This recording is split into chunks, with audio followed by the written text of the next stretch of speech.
大家好，欢迎来到我们的视频。Olá a todos, bem-vindos ao nosso vídeo. E no vídeo de hoje vamos continuar com a nossa playlist do chinês do dia a dia, para que você possa melhorar pouco a pouco no seu mandarim, beleza? Chegamos na nossa lição 9 e nossa lição 9 ela é um pouco contraditória. Por quê? É a lição 9, mas ao mesmo tempo ela é o primeiro passo para aprender chinês de mandarim. Então, se você chegou até aqui, se você não tinha noção ainda do que a gente estava falando nas outras aulas, chegou a hora de explicar tudinho. Além disso, ela vai ficar aqui no título do YouTube bem claro que é uma boa aula de primeiro passo para quem quer começar a estudar chinês. Então, vamos lá, vamos sem mais delongas começar a nossa aula. Lembrando que a nossa playlist de chinês do dia a dia é uma playlist muito mais prática, uma playlist muito mais aplicável. Contudo, essa aula aqui ela é um pouquinho mais histórica, digamos assim, para a gente entender de onde vem aquilo que a gente está estudando, beleza? Então vamos lá, a aula é a seguinte, a gente vai falar um pouquinho sobre o pinyin, que é essa palavra aqui. Pinyin é a romanização dos caracteres chineses com base em sua pronúncia. Então, o que é caracteres? Caracteres é a mesma coisa que ideogramas, esses desenhos aqui que você provavelmente não faz noção do que seja. Então, isso é o ideograma, o caractere. E o pinyin é a romanização dos caracteres chineses com base em sua pronúncia. O que seria isso? Transcrever frases chinesas com letras do alfabeto inglês, ou, se você preferir, letras do nosso alfabeto também. Em mandarim, a palavra pinyin é traduzida literalmente como som soletrado. Então, pin é spell do inglês e in é som. Então, pinyin seria um som soletrado, digamos assim. Beleza, e aí a gente tá vendo aqui que existe o pinyin, ou seja, a forma que você representa cada um desses ideogramas com letras do alfabeto que conhecemos. Então, por exemplo, pinyin, como é representado isso em ideogramas? São esses dois ideogramas aqui. Isso aqui, os ideogramas vieram antes disso aqui, da forma escrita. A forma escrita foi criada justamente para a gente poder entender e aprender mais fácil os ideogramas, qual som ele faz, como se falar cada ideograma. Então, todos os ideogramas do mandarim têm um pinyin, beleza? E aqui a gente tem alguns ideogramas e algum pinyin para a gente praticar, ver um exemplo. Os ideogramas são esses, Xue Xi Zhong Wen, e o pinyin aqui, Xue Xi Zhong Wen. O que significa isso? Estudar mandarim. Esse é o exemplo que eu trouxe aqui para você. Então, a China, ela tem esses ideogramas. Todo mundo sabe, todo mundo fala, como é que aprende aquelas letras, aqueles códigos, aqueles símbolos. Já vi tanto nome diferente que o brasileiro dá para ideograma, ou caracteres, né? Já vi gente falando que é anagrama, já vi gente chamando de pentagrama. Enfim, o que a gente precisa entender é que o nome disso é ideograma ou caractere, beleza? E aí o pinyin é a transliteração desse ideograma. Aqui, xue é o primeiro, xi é o segundo, zhong é o terceiro, wen é o quarto. O pinyin ele é formado por inicial, final, mais tom. O que seria isso? Vamos lá que eu vou escrever aqui para vocês.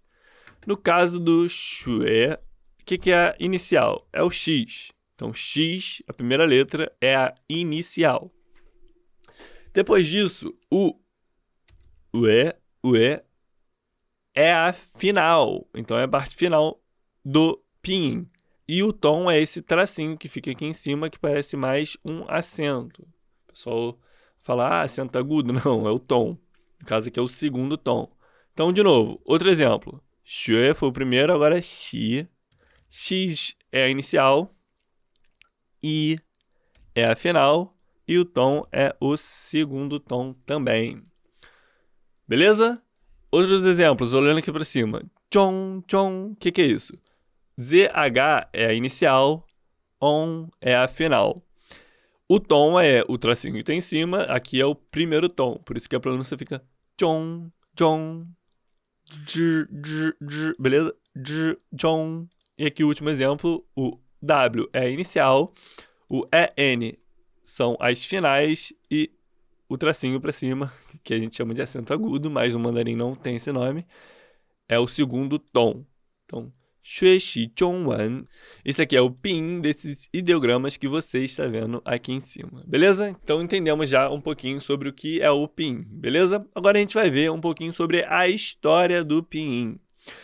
Historicamente, o pinyin começou como um meio de explicar o chinês aos alunos ocidentais. Vamos dizer que lá no ano 50 eu queria aprender mandarim e por onde eu ia estudar? Eu olhava assim aqueles ideogramas, antigamente os ideogramas eram até mais complexos e falava, caraca, complicado isso aí, hein? Então, com o passar dos anos, perceberam que aprender ideogramas, sobretudo para um estrangeiro, era uma tarefa difícil. E aí resolveram criar o bendito do pinyin. Na verdade, criaram outros meios de romanização antes do pinyin, mas o que é utilizado hoje é o pinyin. E aí a gente vê aqui embaixo. Foi somente na dinastia Qin que os chineses realmente começaram a considerar a adoção de uma forma de grafia em seu sistema de escrita. A dinastia Qin, ela teve seu início em 1644, aproximadamente. 1644, olha quanto tempo já existia a China, bastante. Hoje a China já tem mais de 4.000 anos, então em 1664 tinha no mínimo uns 3.000 anos. E aí, lá, só nessa dinastia que os chineses começaram a considerar a adoção de uma forma de grafia em seu sistema de escrita. Lembrando que a dinastia Qin, ela começou em 1644, mas terminou em 1912, então ela durou bastante. E pode ter sido no final, no meio, no início que eles pensaram nisso. Aí a gente não tem a informação precisa. Mas, de acordo com alguns estudiosos, os primórdios do pinyin foram derivados depois que os chineses observaram o sistema Romaji e o aprendizado ocidental no Japão. Então, olharam assim para o Romaji, que é o sistema de transliteração do japonês, e pensaram assim, caramba, isso aí tá dando certo, hein? Melhor a gente trazer isso para China. Isso de acordo com alguns estudiosos, né? E aí o pinyin, como a gente conhece hoje, ele foi oficializado nos anos 50, durante a época de Mao Tse-tung, ou no mandarim Mao Zedong, beleza? E aí, ele foi introduzido no ensino fundamental para melhorar as taxas de alfabetização e ajudar a padronizar a pronúncia dos caracteres chineses. Então, por mais que o pinyin funcione para nós estrangeiros, ele foi introduzido no ensino fundamental da China para que a população aprendesse mais rápido, mais fácil os ideogramas. Fica bem claro, né, que até para os chineses é difícil aprender os ideogramas. Então, tem gente que desiste de estudar mandarim porque ideograma é difícil. Mas imagina, se até para o chinês que nascia naquele meio, era difícil, imagina para gente que é estrangeiro. Então, se sua vontade de desistir for por causa dos ideogramas, não desista, porque é difícil mesmo e não tem problema em ser difícil. Então, beleza. Aí o governo chinês fez lá o pinyin, começou a usar nos colégios e começou a perceber que estava dando resultado. Tanto que o pinyin é utilizado até hoje. Então, na era digital, hoje em dia, né, o pinyin se tornou extremamente útil, pois é a maneira mais popular e comum de digitar os caracteres chineses em um teclado. Então, eu vou dar um exemplo aqui para vocês. Ó, vou dar um espaço aqui em branco. Vou colocar o teclado em chinês aqui rapidinho. Vou digitar aqui, ó, Ni Hao. Tá vendo que eu tô digitando o pinyin, sem inclusive os tons, e ele já tá dando diversas opções de ideogramas. E aí, obviamente, eu preciso reconhecer os ideogramas para saber qual eu quero escolher. No caso aqui, eu quero o primeiro. Ni Hao, Wo, Jiao, Xie, Tian, Yu. E aqui deu uma bugada, mas são esses dois e o Yu não tá aparecendo para mim. Cadê o Yu? Yu, esse aqui. Xie Tian Yu. Então, basicamente é isso. Você digita o pinyin e ele mostra o ideograma para ti. Tudo que você precisa é adicionar no seu computador o teclado em chinês simplificado. E aí vai aparecer lá o método de inserção do pinyin, beleza? Laizi Paxi, venho do Brasil. Enfim, e aí você consegue escrever outras coisas em mandarim. Bem simples, né? Por exemplo, Wo ai ni, eu te amo. Ni zuo shema gong zuo. Qual trabalho você faz? De que você trabalha? Ni zuo shema gong zuo. Ni da suan 做什么? O que você pretende fazer? 你打算做什么? O que você está planejando? O que você está pretendendo? Então é bem fácil de usar, é só você digitar o pinyin e aí vai sair o ideograma. E isso é uma vantagem muito grande do pinyin. Por quê? Imagina você ter que desenhar com o mouse cada um desses ideogramas. Ia ser uma complicação só. E aí a evolução permitiu que a gente pudesse fazer isso no pinyin, poupando muito mais o nosso tempo. Por exemplo, dispositivos com tela de toque, ou seja, touchscreen, permitem que você desenhe o caractere, que geralmente não é muito confiável, muito mais para nós brasileiros, né, que estamos aprendendo mandarim. Por exemplo, minha caligrafia é ruim, então às vezes ele dá um ideograma que não é o que eu escrevi. E acaba sendo mais demorado também do que digitar o próprio pinyin. Então, basicamente, o que eu estou falando aqui? Eu posso chegar aqui sim na tela do meu celular e desenhar aqui o ideograma que eu quero escrever no teclado, digamos assim. Só que o pinyin é mais rápido, então ele facilita também a nossa vida em relação a isso. E aí, na prática, para quem não tem conhecimento nenhum da língua chinesa, pode parecer difícil, ou seja, o pinyin pode parecer difícil. Existem muitas combinações de letras que não existem no português. Além disso, muitas letras são pronunciadas de formas diferentes do português. Por exemplo, o C, em chinês, é pronunciado com o som tsu, tsu, tsu. O R, ele tem duas pronúncias diferentes. A que eu gosto de usar, ele parece um G, como J, J, J. Mas ele também pode ter uma pronúncia mais do sir, esse do inglês, meio caipira. Então você pode ser o J, J, J, ou J, J, J, J, J, J, J, J, J. Eu prefiro a pronúncia mais pro G do que pro esse R mais pesado. E aí, o R ele tem uma questão diferente, porque como a pronúncia é bem diferente, a maioria dos brasileiros tem dificuldade. Então, basicamente, a dica que eu posso dar aqui para vocês é: façam com a língua um formato de concha. Então, você dobra a língua assim, ó, dobrou a língua e fala como se você fosse falar um R. J, J, J. Esse é pro som do R mesmo, J, J. E agora pro som do G, J, J. Os dois jeitos estão certos. J, J, J, J, J, J, J, J, J, J. Beleza?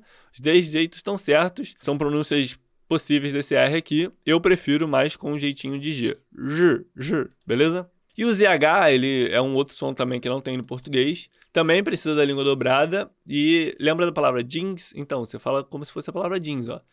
J, J, J. Fala jeans. Jeans. Jeans. Com a língua no céu da boca. Jeans. Dobra a língua assim no céu da boca. J, J. É esse J, J que eu quero, entendeu? J. Ou seja, isso aqui são exemplos de letras do pinyin que são diferentes do português. Mas existem outras que são bem parecidas. Por exemplo, o Y é I, W é U. Então tem letras bem simples também, apesar dessas que eu escolhi aqui para vocês serem uma das mais complicadas. Então, continuando, ao aprender o pinyin, você deve zerar a sua mente, ou seja, excluir qualquer pré-conceito que exista, qualquer pré-conceito existente. O que significa isso? Ah, eu sei que C em português é C. Mas esquece isso, esquece que em português é C. E lembra que em mandarim é ts, ts. Sei que R em português é R, mas em mandarim é J, J, ou J, J, J, J, J, J, J. O ZH em português seria Z, não sei, não faço a menor ideia porque não tem som em português. Mas enfim, não traga o português para o pinyin para você não se complicar. Apenas pronuncie do jeito que deve ser pronunciado, do jeito que você aprendeu, e aí vai dar certinho. No que você não pode é ficar com preconceito relacionados às outras línguas que você sabe falar, beleza? Então, no caso do ZH. E para tornar as coisas ainda mais lindas, existem também 4 tons em mandarim, que ajudam a esclarecer os significados da palavra.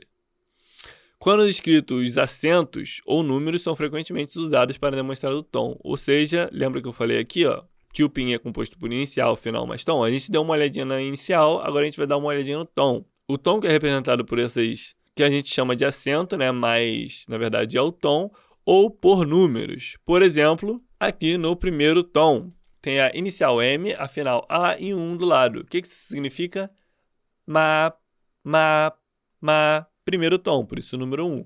Ou ele pode ser representado por um tracinho reto. Esse tom ele é um tom alto, um tom constante. E aí imagina o tom da sua voz se você fosse convidado a cantar em um tom tipo Tá vendo que é constante? Ah. Então, ma, ma, ma. Beleza? Constante. O segundo tom ele é representado por um 2 ou um tracinho subido, parecendo com o nosso acento agudo. Ele é um tom crescente. Imagine o tom da sua voz quando você faz uma pergunta, tipo, hã? Hã? Então, ma,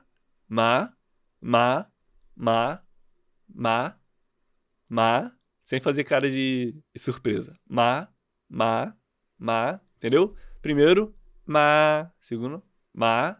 O terceiro tom, ele é o tom desce e sobe. E aí ele é representado por acento circunflexo, muita gente chama de chapeuzinho da vovó, ao contrário. E aí seria assim, ó. Ma, ma, ma, ma, ma. O terceiro tom, você pode usar como exemplo. Imagina o tom da sua voz quando você fala a palavra miau, miau, miau, miau, miau, miau. Tá vendo que a voz faz assim, ó? Miau, miau, miau. É basicamente isso. Ma, ma, ma, ma. Beleza? Então, primeiro, ma. Segundo, ma. Terceiro, ma. O quarto é o tom descendente. E ele é curto e grosso, representado pelo número 4 ou por esse acento aqui que parece com a nossa crase. Imagine o tom da sua voz quando você diz uma ordem, como por exemplo, pare, vá dormir. Você fala com raiva. Então, ma. Beleza? Ma. Primeiro tom, ma. Segundo tom, ma. Terceiro tom, ma. Quarto tom. Você entendendo, pelo menos sabendo diferenciar os tons, você já tem um pouquinho de conhecimento do pinyin. Você já consegue entender, agora ele falou com o primeiro tom, agora ele falou com o terceiro, com o segundo. E, cara, eu falo pra você, o processo de aprendizagem dos tons é um processo longo. Então, não saia dessa aula pensando que você sabe falar os tons, porque provavelmente você não vai saber, a não ser que você já estude mandarim há bastante tempo. Então não se preocupe também em aprender o tom do dia para a noite, você vai aprendê-los com o tempo, beleza? Fica aí eufórico com os tons não. E aí, concluindo, falar os tons errados pode resultar em palavras completamente diferentes. Por exemplo, shuijiao, que significa guiosa, ou seja, um bolinho, em inglês chama dumpling. É uma massa que você come e tem um recheio de verduras, tem um recheio de uma carne, um bolinho. Shuijiao significa sono, dormir. Vou até botar dormir aqui para ficar mais claro. Shuijiao, dormir. E shuijiao significa guiosa, uma comida. Então, percebam que é o mesmo pinyin. Obviamente, os ideogramas são diferentes. Então, pelo ideograma você consegue diferenciar. E a pronúncia também é diferente. Shuijiao, beleza? Algumas palavras são exatamente iguais, com o mesmo tom e a mesma grafia no pinyin, mas têm significados diferentes. Que é o caso de ju, que significa porco, mas ju significa pérola. Então, prestem atenção aqui. O ideograma é diferente, a pronúncia e o pinyin é a mesma. Aí que está a importância dos ideogramas. Ju, porco, ju, pérola. Ideograma diferente, pinyin igual. Então, se você estivesse lendo, você ia saber a palavra pelo ideograma. Se você está falando com a mesma pronúncia, você sabe pelo contexto se está falando de porco ou se está falando de pérola, beleza? Por exemplo, juzhou, que é carne de porco. Você sabe que está falando de porco, porque não existe carne de pérola. Então, você entende palavras que têm o mesmo som pelo contexto. E essas palavras, elas são homófonas, beleza? Então, isso foi uma introdução básica ao pinyin. Tem a parte do tom, tem a parte das iniciais, a parte das finais. Eu dei uma parte histórica aqui também para explicar de onde o pinyin veio, por que ele existe. Mas, apesar dele ser o primeiro passo para quem quer aprender chinês mandarim, ele também é um passo que você sempre vai dar, você sempre vai estar aprendendo mais sobre a pronúncia do pinyin. Então, não se assuste se você achou essa aula muito difícil, é normal. Não desista de aprender mandarim por conta dessa aula. Ela é só o começo e, assim, depois você acaba se acostumando com essas letrinhas. Porém, não se acostume tanto assim com essas letrinhas, por quê? E aí já entra a nossa dica de cultura chinesa de hoje. A pessoa fala, já sei o pinyin, não preciso mais estudar.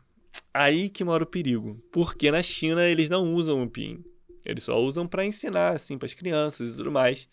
Na realidade, no dia a dia, eles vão usar os ideogramas. A tradição dos ideogramas é muito forte, é uma tradição que vai permanecer. Então, o pinyin é só uma ferramenta para você aprender os benditos dos ideogramas, beleza? Não acha que, sei falar pinyin, tá bom. Não, tem que aprender ideograma sim. Porque na China, nos documentos, nas placas, no jornal, eles vão usar os ideogramas. Nos cardápios de restaurantes.